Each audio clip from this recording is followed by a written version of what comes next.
Joining us today, June Sweet, retired U.S. Army colonel, and Mark Toth, foreign affairs analyst. Welcome to our program. Daniel, great to be back on the show. Thank you. Daniel, great to be here. Lots going on. Russia's FSB security service has accused so-called Russia's anti-war committee and Russian oppositioner Mr. Khodorkovsky of plotting a coup against Vladimir Putin's regime. Colonel Sweet, I would like to begin this topic with you. What are the risks of this coup against Putin right now, and don't you feel that this war against Ukraine just maximizes the risks of such a coup against Putin's power, Putin's regime, and his grip on power?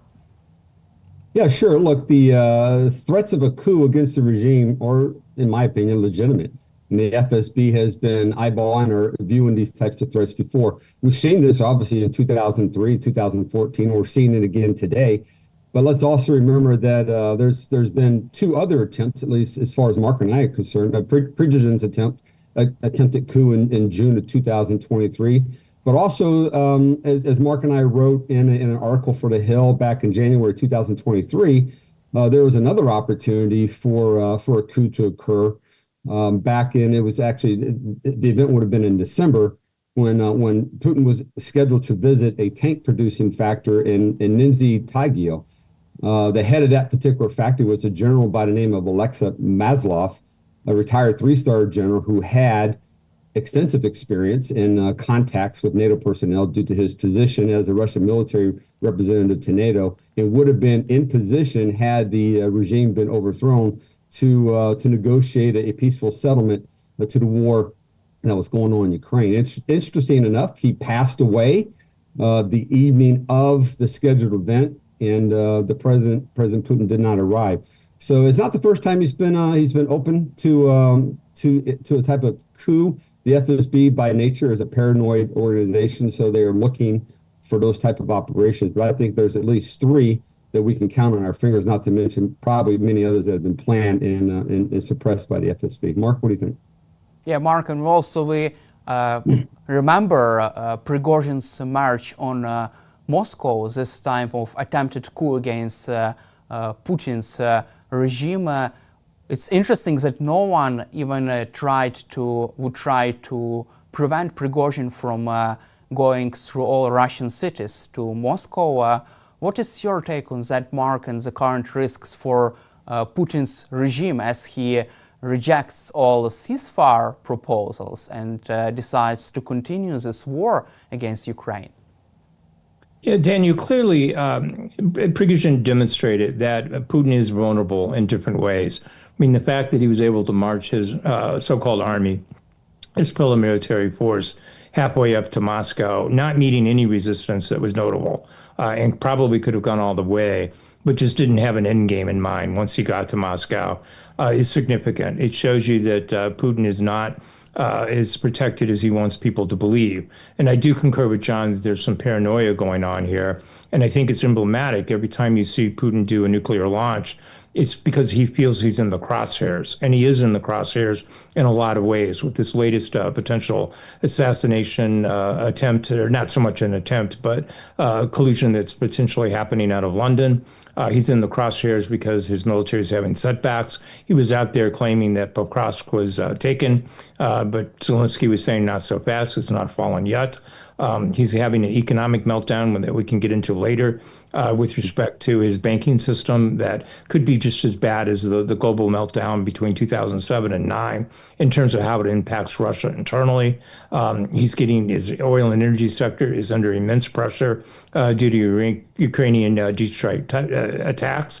And he's got economic sanctions that you could penalize him as much as $30 to $50 billion a year, and that's on revenues of $400 billion. So that's significant. So he's definitely in the crosshairs, and I think he's absolutely wide open for a coup to potentially happen. But who that could be and how that would happen, we just don't know yet. At this point, they're trying to hunker down, and I think the fact that he's marched out nukes, this nuclear test that just happened 2 days ago, is indication of that he's concerned, that he's worried, and he's trying to message that I'm still strong, even though in a lot of ways he's messaging that he's weak. You just mentioned also about this nuclear test. Russian army has launched a nuclear missile during this tests, which were observed personally by Russian dictator Vladimir Putin. Moreover, he was wearing a military uniform, brand new one. Mark, what is your assessment of this new nuclear threats from Vladimir Putin and his his new announcement of brand new Burevestnik missile with so-called unlimited range? Yeah, Daniel, when you have to announce something like that, it tells you it's probably not as good as advertised. And when you have to dress up or cosplay, as younger generations call it, by wearing military uniforms, it's suggestive that he really wants that messaging to get through, but it's also a sign of weakness. You know, John and I were joking offline that we really need to come up with, you've got the 5 Pinocchios to call out politicians who lie. John and I need to come up with the 5 nukes to show you what level that Putin is trying to bluff here. And I think this one earns 5 nukes because it's a sign of desperation. When he's out there, as I mentioned a few minutes ago, doing these kind of demonstrations with nuclear weapons and the like, dressing up for them, being in a bunker type environment, trying to look serious, trying to say that these are invincible, as if the United States and France and the UK didn't have nuclear weapons of their own. It's a bit laughable from the West, but obviously this is domestic messaging as well. He's trying to allay any fears to his fellow SV types that he's being threatened, and he wants to show that he's still in control. But I think John has seen this before in the military side of things, that when you're weak, you try to display force. So, John, your thoughts on that? Sure, John. I agree.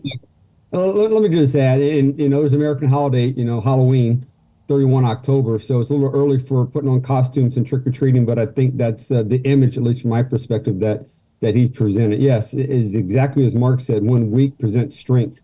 The difference is I don't believe the West buys it. I don't believe the West buys his comments that it can strike anywhere, it can evade all types of NATO and U.S. air defense systems.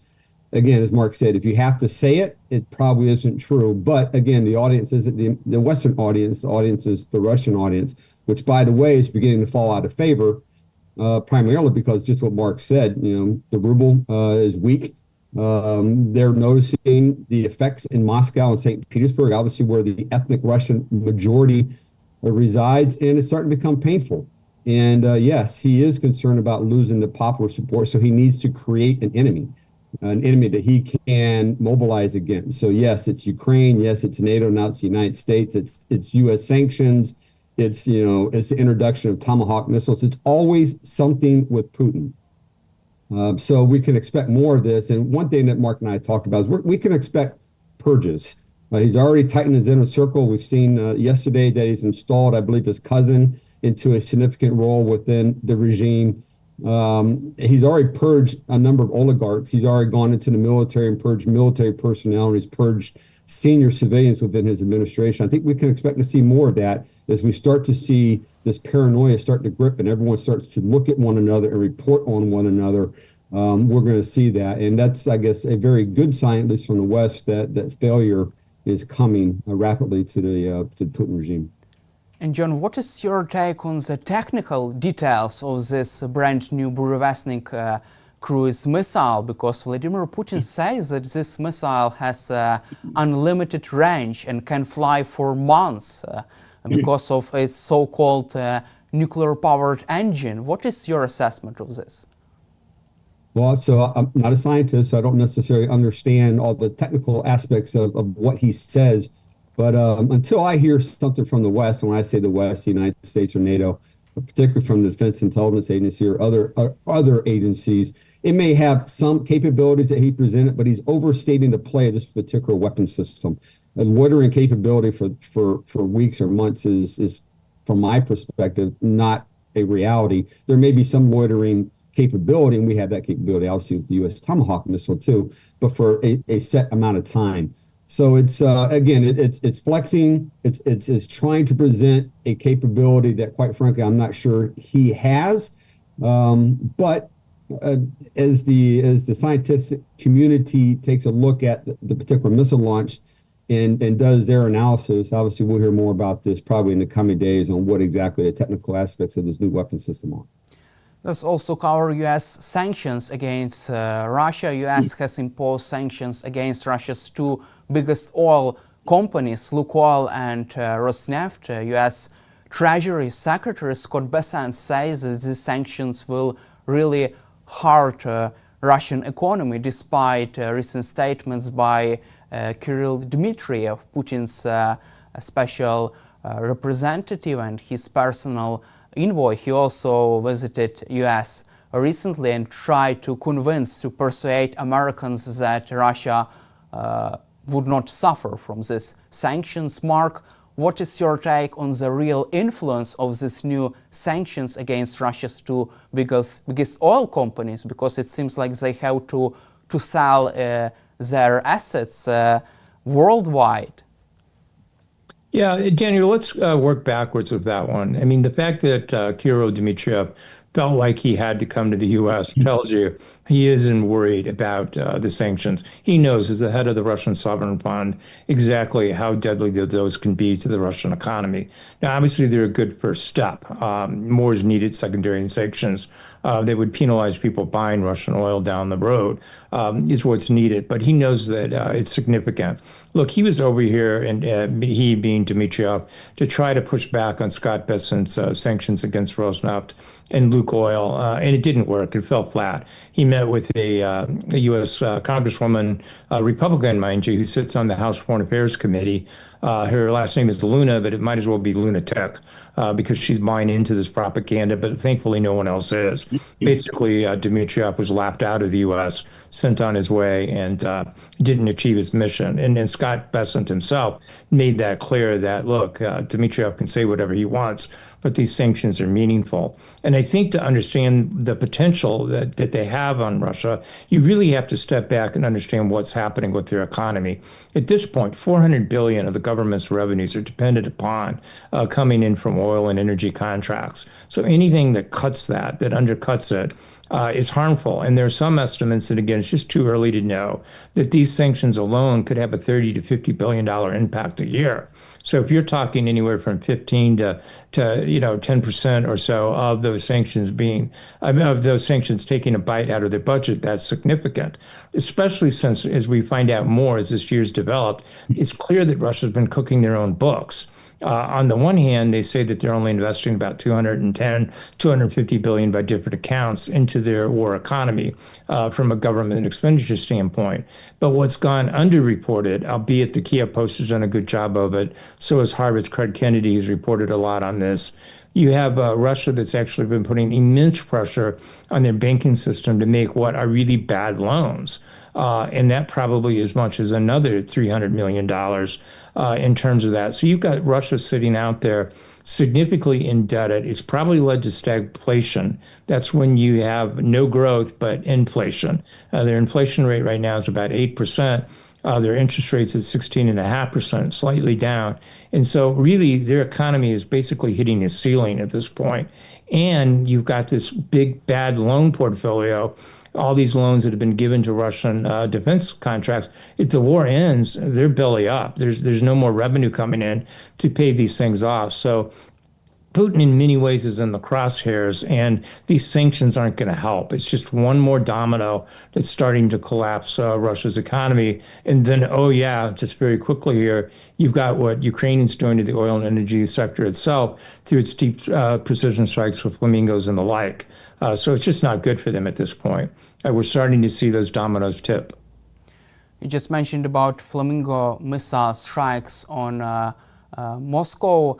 John, recently Ukraine has launched numerous strikes on Russia's cities, which target more than 15 Russian regions. Ukraine used long-range Storm Shadow cruise missiles, Ukraine-made cruise missiles, long-range drones and other interesting drones targeting Russia's military infrastructure. Also, U.S. green-lighted these strikes with Western-made cruise missile, particularly British-made Storm Shadow cruise missiles. What is your assessment of this new stage of war, John?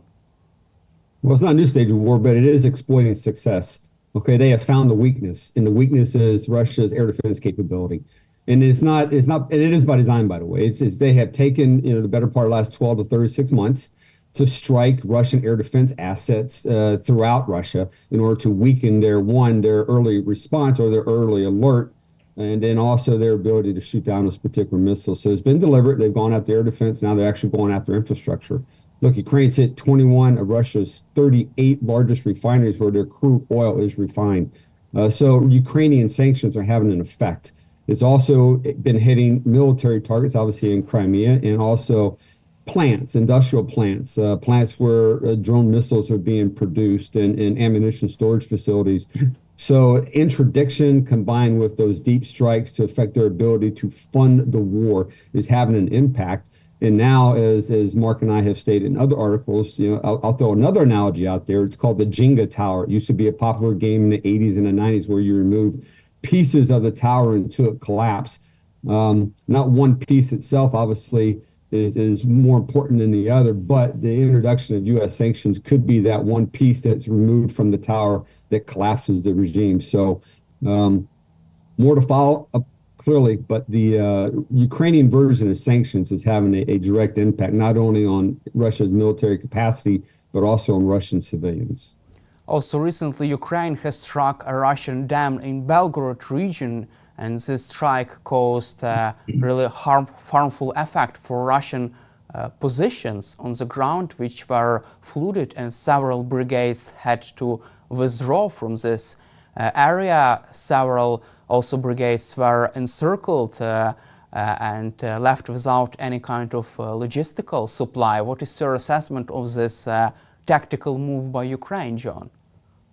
Well, so in an intelligence view of this, we do something called intelligence preparation in the battlefield when we're doing our analysis, both of the enemy, of the weather, and the terrain. So obviously the Ukrainian intelligence analysts determined, based upon where Russian positions were located and based upon the geolocation of that particular dam, that if they took out the dam, that they could move or defeat those forces without having to use weapons to move them. And they created an obstacle for further use, but also they were able to get the Russian forces to move. Russian forces are most vulnerable, obviously, when they move. So as they are moving, they're vulnerable to airstrikes, particularly drone strikes. So look, another way in which the Ukrainian military is using innovation and technology to defeat Russian ground forces in Ukraine. And Mark, U.S. President Donald Trump still believes that he can bring Vladimir Putin to the negotiating table. What are the current stage of negotiations? How close we are to any kind of ceasefire deal? Yeah, Daniel, I think to the extent that Trump at this point is saying that he's still confident that he can reach a ceasefire agreement, that's more marketing to his base, his political base. I think he gets the reality on the ground right now that Putin is not ready to have any kind of meaningful discussion. And we've seen that. The statements that Kirill Dmitriev made while here in the U.S. is indicative of it. Lavrov just yesterday was basically saying, look, our maximalist demands remain. We want everyone to admit that NATO is the one that caused this war by trying to encroach upon Eastern Europe, if you will, to be, quote unquote, on our doorsteps. Putin is nowhere near it. Plus, to use an old analogy from a play at one point, there's this line that says that, I have to pay the rent, but I can't pay the rent. Meant you're caught in a classic catch-22. That's where Putin is at right now. He's gone so far into this war. He's overcommitted his military. He's overcommitted his economy, and he's overcommitted his own person as a leader to this war that he doesn't know how to get out of it. If he stops, his economy likely collapses. And if his economy collapses, he's likely purged. If he loses, he likely loses the confidence of his military. And if he loses the confidence of his military, the FSB may feel like they've got to have a stronger leader. And instead of the FSB warning about what the gentleman, Mikhail Khodorkovsky, might be doing in London with the anti-war committee, they may be doing their own coup. So Putin is pressured on all corners here. I just don't see him at this point saying negotiating is my best way of personal survival. So sadly, I think he's going to continue this maximalist approach because he has no way out. It just is this classic scenario where he has to pay the rent, meaning he has to somehow figure out how to keep his neck out of a noose but he doesn't know how, and so he can't pay the rent. And so Hey, this Daniel, war let me add one point, continue. Daniel, to that. Okay. I'll add one point. It's not enough to bring him to the table. Okay. It's to bring Putin to the table on conditions that are favorable to Ukraine. Okay. So that means to continue to apply pressure upon him to get him to accept conditions that he would not normally accept. You can't come to the table and say, okay, now we're going to freeze the lines and you can keep the Donbass. It's we're going to freeze the lines and you're going to withdraw from Russia. It has to be on conditions favorable to Ukraine, not just to stop the war. Also, according to Wall Street Journal, there are different intelligence assessment of Vladimir Putin's willingness or unwillingness to settle this war. U.S. Department of State's inner intelligence believes that Vladimir Putin is not yet ready to bring this war to the end. However, CIA has more positive assessment of Putin's willingness to settle the war. CIA also believes that President Trump can bring Vladimir Putin to the negotiating table and force him to agree with ceasefire deal. Mark, my question would be, why are there different assessments of Putin's willingness to end the war, and which assessment is more credible for you personally? Yeah, I mean, personally, I think it's clear. You just need to look at your own front lines. You need to look at the innocent Ukrainian civilians being bombed every day.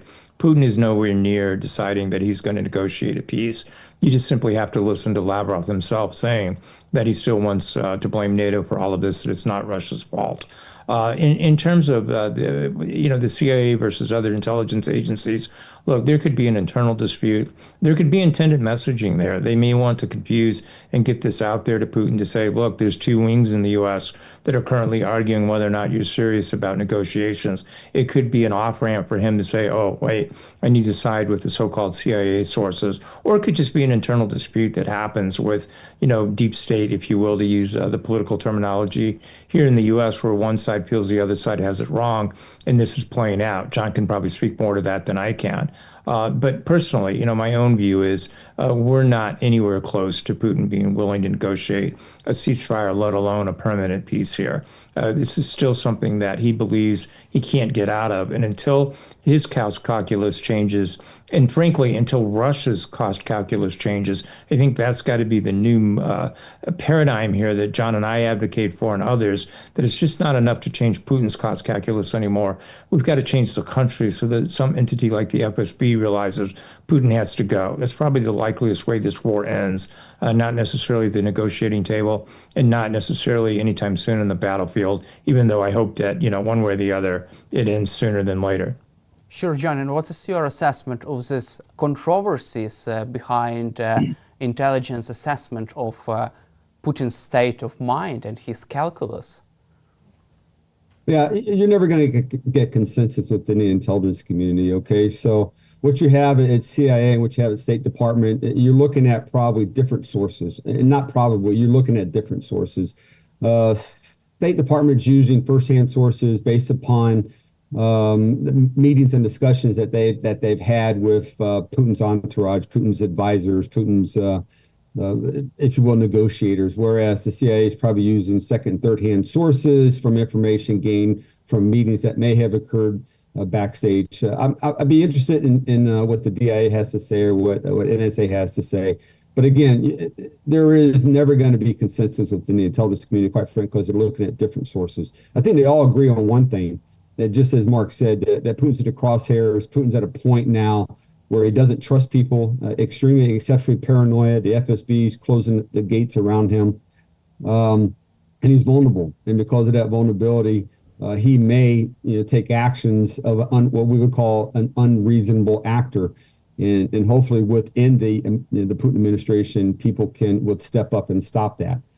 So we're at a dangerous time of him being in the crosshairs, and we'll just have to wait to see what the intelligence assessment is from the intelligence community, and that would come out of ODNI versus individual intelligence agencies. Hey, Daniel, if I could quickly add here. Sure. I think it's important to note that the State Department now is obviously being run by Marco Rubio. And this is a Russia hawk. This is not a guy that looks kindly to Moscow.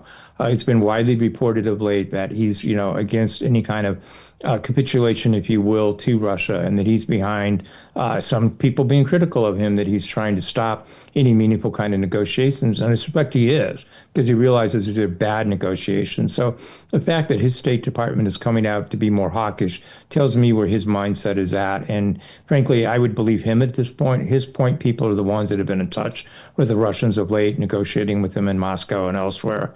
And I think he knows the lay of the land better than what you might get from the human intelligence side on a, as John pointed out, a second and a third basis, from CIA sources. But that's just my take. Thank you, John and Mark, for your time and for your support for Ukraine, and glory to Ukraine. Daniel, thanks for having us back on the show. Great to be back, Daniel. Thank you.